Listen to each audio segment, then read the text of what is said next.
They say the eyes are the windows to the soul, but we rarely talk about the glass that reflects them. We trust mirrors. We rely on them to tell us who we are, how we look, and most importantly, that we are alone in our own skin. It started on a Tuesday, just a normal, unremarkable morning. The sun wasn't even fully up yet, and the bathroom was filled with that soft, gray pre-dawn light.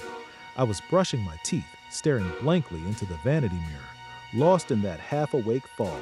I spat into the sink, rinsed my mouth, and reached for the towel. That's when I felt it, a hitch in the world.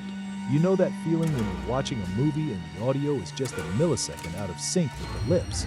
It's subtle, but it makes your skin crawl because your brain knows something is wrong. I looked back at the glass. I moved my head to the left. My reflection followed. I moved to the right. It followed again. But as I straightened up, I saw it. I had already stopped moving, but the me in the glass, he was still finishing the motion. It was a fraction of a second, a heartbeat's delay, but it was there. My reflection's head settled into place just a moment after mine did. I froze. My heart gave a singular, heavy thud against my ribs. I stared into my own eyes, searching for a glitch, a trick of the light, a sign that my tired brain was just playing tricks on me. For a long minute, we just stared at each other. Perfect sync, perfect mimicry. I told myself I was exhausted. I told myself the shadows were playing games. But as I turned to walk away, I could swear I felt my reflection's eyes linger on my back for a second too long. I couldn't stop thinking about it all day. At work, in the car, even while eating dinner, every reflective surface felt like a threat. A window, a polished toaster, the screen of my phone. I found myself avoiding them, terrified I'd catch the world lagging a bit. By midnight, curiosity became a physical itch. I had to know. I went back into the bathroom and shut the door. I didn't turn on the overhead light. I just used the small lamp from the hallway to cast a dim amber glow. I stood before the mirror and began to test the boundary. First, I waved, fast, faster. My hand was a blur, and for a while, the reflection kept pace. But then, I stopped abruptly. My physical hand was dead still, hanging by my side. In the glass, the reflected hand was still vibrating, slowing down, settling 3 inches lower than mine. My breath hitched. I felt a cold sweat break across my forehead. "What are you?" I whispered. My voice sounded small in the tiled room. I decided to try something different. I kept my face perfectly stoic. I didn't move a muscle. I stared into the reflection's eyes, my eyes, and I waited. 10 seconds, 20. The silence was deafening, save for the hum of the pipes in the wall. Then it happened. I didn't move. My face remained a mask of stone. But in the mirror, the corners of my reflection's mouth began to twitch. It wasn't a smile of joy. It was a slow, agonizingly wide smirk. It grew and grew, bearing teeth that looked slightly too sharp, while I remained paralyzed with fear. The reflection wasn't mimicking me anymore. It was mocking me. Its eyes, though they looked like mine, were filled with a predatory hunger I've never felt in my life. It was like looking at a predator through a thin sheet of ice. I backed away, my heels clicking against the cold tile. I needed to get out. I needed to break the mirror, or cover it, or just run until I couldn't remember my own name. "No," I gasped, reaching for the door handle behind me. But as I turned to flee, I saw the reflection move with a speed that was impossible. It didn't just walk, it lunged. In the mirror world, the version of me slammed its hands against the glass. I expected to hear the dull thud of a palm hitting a mirror. Instead, there was a sound like cracking ice. I watched in absolute horror as a hand, a physical, solid hand, emerged from the surface of the mirror.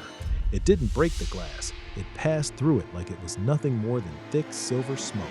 The hand reached out and gripped the wooden frame of the bathroom door. The wood groaned under the pressure. I saw the knuckles turn white, my knuckles, my fingers, but it wasn't me. I tried to pull the door open, to escape into the safety of the hallway, but the reflection held it shut from the inside of the glass. The strength was inhuman. It was pulling against me, anchored in a world of reverse dimensions. "Let me go!" I screamed. The reflection didn't speak. It just pulled itself further out, first the arm, then the shoulder. The glass rippled like a disturbed pond, distorted and shimmering. The air in the bathroom began to drop in temperature, a biting metallic cold radiating from the mirror. I could see my breath frosting in the air. I looked at the reflection's face again. The smirk was gone, replaced by a look of intense, agonizing concentration. It wanted out. It was tired of the silver cage. It was tired of being the shadow. It wanted the sun, the air, and the life that belonged to me. I fought. God, I fought so hard. I kicked at the glass, hoping to shatter the portal, but my foot just sank into the cold, viscous surface. It felt like stepping into liquid mercury, thick, heavy, and impossibly freezing. The reflection's other hand shot out, grabbing me by the throat. Its skin felt like ice-cold marble. It began to pull. I felt myself being dragged toward the vanity. My face was inches from the glass now. On the other side, I could see the mirror version of my bathroom. Everything was reversed. The text on the medicine bottles was backward. The light came from the wrong side, and it was dark, so dark. Please, I choked out, but the grip tightened. With one final violent heave, we collided. There was no impact, no pain, only a sudden, sickening sensation of being turned inside out. The world went gray. The sound of the running water muffled, sounding like it was miles away, buried under layers of cotton. I felt the floor beneath me change from solid tile to something soft and yielding, like walking on a cloud of ash. I gasped for air, but the air tasted of metal and old dust. I turned around. There was the glass, but I was on the wrong side. I watched through the silver veil as the reflection, the thing that wore my face, stood up in my bathroom. It straightened its shirt, it smoothed its hair. It looked at its hands with a sense of wonder, flexing the fingers, feeling the warmth of the real world. It looked at me. It leaned in close to the glass, its face just inches from mine. This time, I was the one trapped.